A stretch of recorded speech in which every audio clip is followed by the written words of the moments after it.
नमस्ते। आज हम एक बहुत ही वायरल आध्यात्मिक संदेश की परतों को खोलेंगे। ये संदेश संत नीम करोली बाबा के नाम से जुड़ा है और जानते हैं, ये दावा करता है कि इसे सुनने भर से किसी की भी जिंदगी में एक बहुत बड़ा गहरा बदलाव आ सकता है। तो इस संदेश की जो शुरुआत है ना, वो ही एक बहुत पावरफुल बात से होती है। ये कहती है कि संदेश तक पहुंचना कोई इत्तिफाक, कोई एक्सीडेंट नहीं है, बल्कि ये तो किस्मत में लिखा था। तो चलिए इसी बात की तह तक चलते हैं। सबसे पहले तो ये संदेश खुद को बहुत अहमियत देता है। मतलब ये कोई आम सलाह या अच्छी बात नहीं है, नहीं। इसे एक दैवीय, एक डिवाइन साइन की तरह पेश किया जाता है। एक ऐसा संकेत जो बिल्कुल सही समय पर बिल्कुल सही इंसान तक पहुंचा है। और इसके पीछे की जो सोच है वो बड़ी सीधी है कि जिंदगी का सफर ही कुछ ऐसा रहा है कि वो आज किसी को इस मोड़ पर ले आया है। और इन शब्दों को सुनना बस यही इस बात का सबूत है कि एक बड़ा बदलाव दरवाजे पर दस्तक दे रहा है। यानी ये कोई जनरल नॉलेज या फिलॉसफी की बात नहीं हो रही है।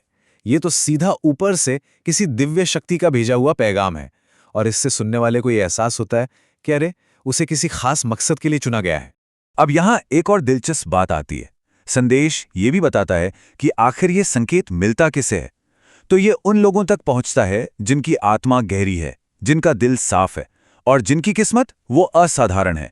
अब जाहिर है, ये सुनकर कोई भी खुद को कितना खास महसूस करेगा, और बस यही इस संदेश की पकड़ का पहला कदम बन जाता है। ठीक है, तो अब आगे बढ़ते हैं और देखते हैं कि ये संदेश किसी के अतीत यानी बीते हुए कल से कैसे जुड़ता है। और ये हिस्सा बहुत बहुत जरूरी है। कमाल की बात यह है कि ये दुखों को, तकलीफों को नज़रअंदाज नहीं करता, बल्कि उन्हें एक नया, एक गहरा मतलब दे देता है। और देखिए, ये जो वादा किया गया ना बदलाव का, ये उसे कितनी खूबसूरती से दिखाता है। यहाँ पर अतीत के जो संघर्ष हैं, जो मुश्किलें थीं, उन्हें नाकामी या फेलियर नहीं माना गया, नहीं, बल्कि उन्हें तो भविष्य में मिलने वाले आशीर्वाद के लिए एक जरूरी ट्रेनिंग बताया गया है, जैसे तैयारी चल रही थी। तो सबसे बड़ी बात क्या है? दुख को देखने का नजरिया ही बदल देना।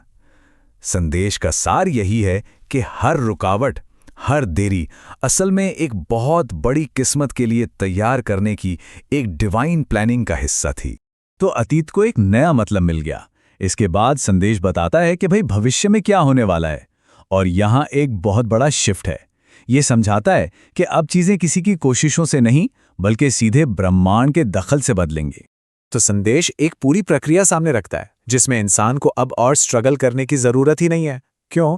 क्योंकि अब दिव्य शक्तियां और खुद ये ब्रह्मांड वो किसी के हक में हालात बना रहे हैं। और ये एक बहुत बहुत बड़े बदलाव की तरफ इशारा है। मतलब अब जोर जबरदस्ती या फोर्स करने की जरूरत नहीं है। बस चीजों को बहने देना है, उन्हें होने देना है, उन्हें अपनाना है। दावा क्या है? दावा यह है कि जो भी कड़ी मेहनत थी वो तो पहले ही की जा चुकी है। और ये जो लाइन है ना, ये इस पूरे सेक्शन का निचोड़ है, उसका सार है। ये उस यकीन को जगाती है कि किस्मत तो पहले से लिखी हुई है और अब वो बिना किसी रोक टोक के सामने आ रही है।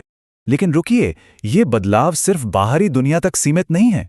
नहीं, संदेश एक बहुत ही गहरे, एक अंदरूनी ट्रांसफॉर्मेशन पर भी उतना ही जोर देता है। यहाँ एक बिल्कुल नई मानसिक अवस्था की बात हो रही है।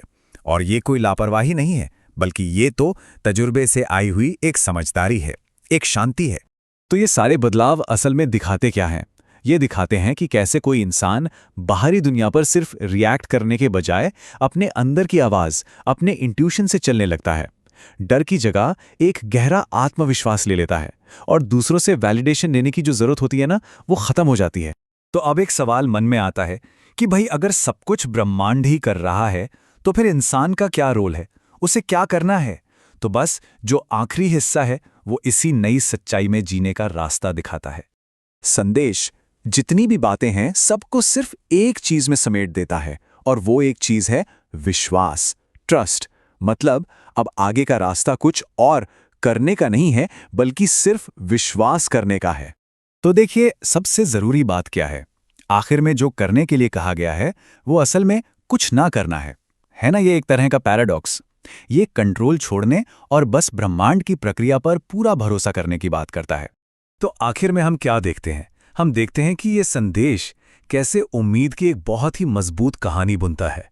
ये अतीत को एक नया मतलब देता है, वर्तमान को पूरी तरह से बदल देता है और एक ऐसे भविष्य का वादा करता है जिसे लगता है कि ऊपर वाले ने खुद रचा है। और ये सब कुछ ये सब कुछ टिका है सिर्फ नजरिए में एक छोटे से लेकिन बेहद शक्तिशाली बदलाव पर।